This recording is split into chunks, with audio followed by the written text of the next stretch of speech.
జగన్మోహన్ రెడ్డి గత 5 ఏళ్లలో లెగిస్తే ప్రతిసారి ఒక పదం వాడేవాడు, నా ఎస్సీలు, నా ఎస్టీలు, నా బీసీలు అని చెప్పి. వాళ్ళకేదో జగన్మోహన్ రెడ్డి మేలు చేసినట్టుగా, గతంలో ఎవరు కూడా వాళ్ళకి అంత మేలు చేయలేదు అన్నట్టుగా జగన్మోహన్ రెడ్డి అయితే మాట్లాడటం జరిగేది. సరే, కర్మ అయితే ఫలించిందన్న ఒక రకంగా చెప్పుకోవచ్చు. వాళ్ళకి చేసిన ద్రోహానికి మొన్న ఎన్నికల్లో ఫలితం అనుభవించాడు. అయితే తాజాగా నివ్వెరపోయే కొన్ని సంచలన విషయాలు వెలుగులోకి వచ్చాయి. జగన్మోహన్ రెడ్డి పాలనలో దళితుల మీద జరిగినటువంటి దాడులు, అత్యాచారాలు ఏ స్థాయిలో ఉన్నాయి అంటే దేశమే నివ్వెరపోయింది. ఆ స్థాయిలో 2022లో నమోదైన 2022 జనవరి నుంచి డిసెంబర్ వరకు నమోదైనటువంటి కేసులకు సంబంధించిన ఏదైతే వివరాలు ఉన్నాయో అవి చూస్తే ఒకసారిగా షాక్ అవ్వాలా. ఏంటా వివరాలంటే, వారానికి 4 దళిత గిరిజన మహిళల మీద అత్యాచారాలు జరిగాయి. వారానికి 4 మీద అంటే 7 రోజుల్లో 4 రోజులు ఆ 4 మీద దాడులు జరిగాయి. అలాగే నెలలో 5 మంది ఎస్సీ ఎస్టీలు హత్యలకు గురయ్యారు. ఒక నెలలో 5 మంది ఎస్సీ ఎస్టీలు హత్యలకు గురయ్యారు. ఓవరాల్ గా ఆ ఏడాది మొత్తం సగటు ఇప్పుడు మనం మాట్లాడుకున్నది అంటే ఎన్ని దాడులు జరిగాయి, ఎంతమంది మహిళల మీద అత్యాచారాలు జరిగాయి, ముఖ్యంగా ఆ దళితులు, ఎస్సీ ఎస్టీలు, గిరిజనులు ఎవరైతే ఉన్నారో వారి మీద ఏ స్థాయిలో దాడులు జరిగాయి. ఒక రకంగా ఏంటంటే దీన్ని కంట్రోల్ చేయాలి, కానీ కంట్రోల్ చేయలేదు జగన్మోహన్ రెడ్డి. ఒకవేళ జరుగుతున్నాయంటే ఏం చేయాలి? కఠిన చర్యలు తీసుకోవాలా, చట్టాలు మార్చాలా, వారికి రక్షణ కల్పించే బాధ్యత పెంచాలా, తప్పు చేసిన వాడిని శిక్షించే విధానం మారాలా. ఇవేవి కూడా జగన్మోహన్ రెడ్డి చేయలేదు. చెయ్యకపోగా వాళ్ళ మీద అత్యాచారాలు జరిగాయి, హత్యలు జరిగాయి, దాడులు జరిగాయి. అయినప్పటికీ కూడా నా ఎస్సీలు, నా ఎస్టీలు అన్నాడు తప్ప వాళ్ళకి జగన్మోహన్ రెడ్డి ఏమీ చేయలేదు. ఇప్పుడు ఆ సంచలన విషయాలన్నీ కూడా బయటికి రావడం జరిగింది. జగన్ పాలనలో ఎస్సీ ఎస్టీల నరకయాతన 2022లో నమోదైన కేసులపై కేంద్రానికి సాంఘిక సంక్షేమ శాఖ నివేదిక.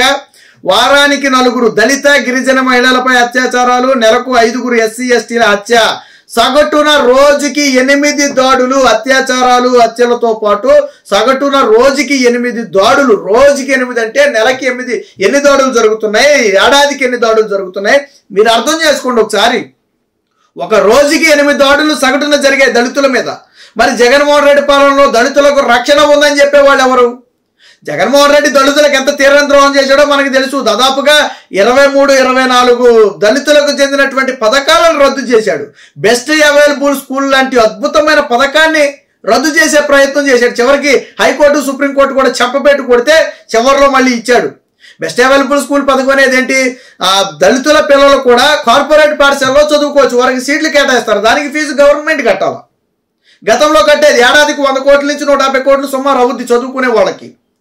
కానీ జగన్మోహన్ రెడ్డి వచ్చిన తర్వాత దళితుల పిల్లల కార్పొరేట్ పాఠశాలలో చదవటం ఏంటి? నేను బెస్ట్ అవైలబుల్ దీన్ని నేను అమలు చేయను.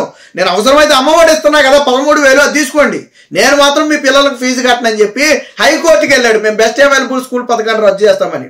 హైకోర్టు చెంపపెట్టు కొట్టి చివాట్లు పెట్టి పంపితే అబ్బాయి అని చెప్పి ఊరుకోకుండా హైకోర్టులో మళ్ళీ ఆ మెయిన్ బెంచ్కి వెళ్ళింది కేసు. సింగిల్ బెంచ్ నుంచి మెయిన్ బెంచ్కి వెళ్ళింది. మెయిన్ బెంచ్ లో కూడా చీకొడితే అక్కడ కూడా వదిలిపెట్టకుండా మళ్ళీ సుప్రీంకోర్టుకి వెళ్ళాడు. సుప్రీంకోర్టులో కూడా చీకొట్టింది. మీరు ఎస్సీ ఎస్టీలకి ఇచ్చే బెస్ట్ అవైలబుల్ స్కూల్ పథకాన్ని రద్దు చేయడానికి మీరెవరు? ఇప్పుడు ఈ పథకాన్ని రద్దు చేస్తే ఈ పథకాన్ని ఆసరా చేసుకుని చదువుతున్న మధ్యలో ఉన్న వారి పరిస్థితి ఏంటి? ఇప్పుడు 6వ తరగతిలో జాయిన్ అవుతాడని పిల్లోడు 10వ తరగతి వరకు పాఠశాలలో చదవాలా? నువ్వు రద్దు చేస్తే 6వ తరగతిలో జాయిన్ అయినాడు వాడు ఏం చేయాలి? ఈ పాటికి 10వ తరగతి వరకు ఏం చేయాలి? ఎవరు కడతాడా ఫీజు? ఇంటర్మీడియట్ ఫస్ట్ ఇయర్లో జాయిన్ అయిన వాడు ఉంటే మిగతాది ఎవరు కడతారు? బీటెక్లో జాయిన్ అయిన వాడు ఉంటే ఎవరు కడతాడు? అదే కోర్టు అడిగింది. కోర్టు చివాట్లు పెట్టి మీరు ఖచ్చితంగా అమలు చేయాల్సిందే అంటే అప్పుడు అమలు చేశాడు. ఎందుకంత కక్ష జగన్మోహన్ రెడ్డికి? దళితుల పిల్లలు బెస్ట్ అవైలబుల్ స్కూల్ పథకం ద్వారా కార్పొరేట్ పాఠశాలలో చదువుకుంటే ఎందుకు అంత కక్ష? నీకేమైనా నష్టం జరిగిందా? 100 కోట్లు కట్టలేవా? 14 లక్షల కోట్లు అప్పు చేసి నువ్వు దళితులు చదువుకోవడానికి ఉపయోగపడే 100 కోట్ల రూపాయలు కట్టలేవా? ఈరోజు దళితుల మీద జరిగిన దాడులకి ఏం సమాధానం చెప్తావు? నీ పాలనలో జరిగిన దాడులే కాదు అని నువ్వు చెప్పడానికి లేదు. నీ పాలనలో జరిగిన దాడులు కేంద్ర ప్రభుత్వమే నివ్వెరపోయే పరిస్థితి ఆ స్థాయిలో జరిగాయి. ఒక ఏడాదిలో 198 అత్యాచారాలు, 59 హత్యలు జరిగాయి. జగన్ రెడ్డి పాలనలో 2022లో ఎస్సీ ఎస్టీ మహిళలపై 198 అత్యాచారాలు జరిగినట్టుగా లెక్కలు చెబుతున్నాయి. 59 మంది దళిత గిరిజనులు హత్యకు గురయ్యాయి.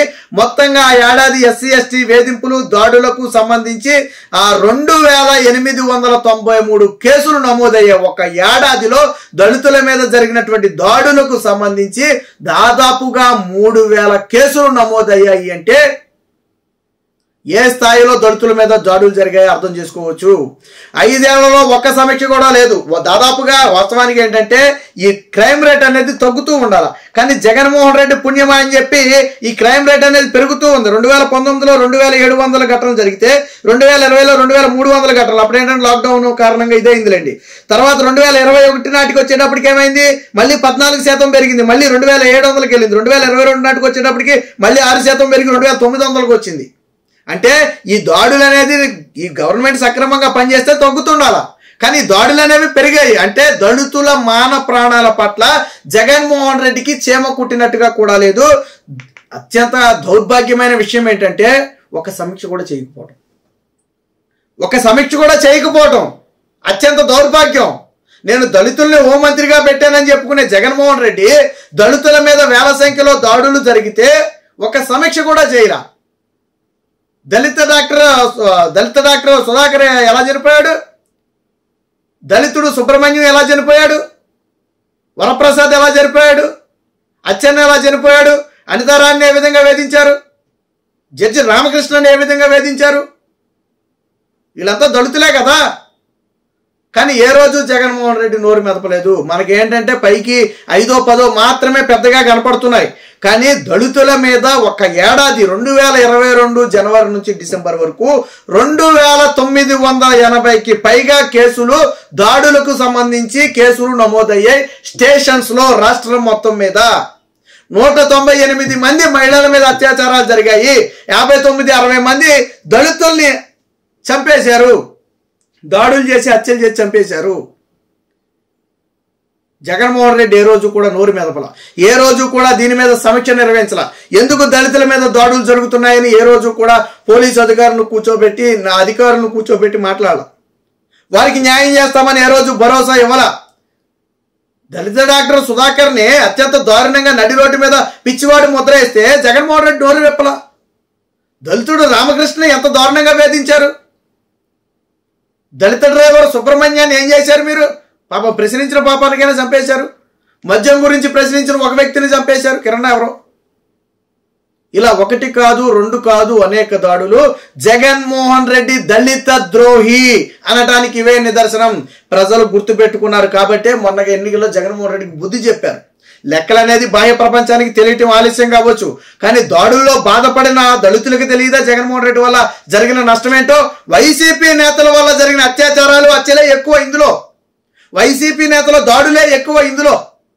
అధికారాన్ని అడ్డం పెట్టుకుని ఆ భూములు కబ్జా చేయడానికి, వాళ్ళకి కావలసిన పనులు చేయించుకోవడానికి, ప్రధానంగా అసైన్డ్ భూములు లాక్కోవడం కోసం చేసినటువంటి దాడులు, అత్యాచారాలు, హత్యలే ఇవన్నీ ప్రధానంగా.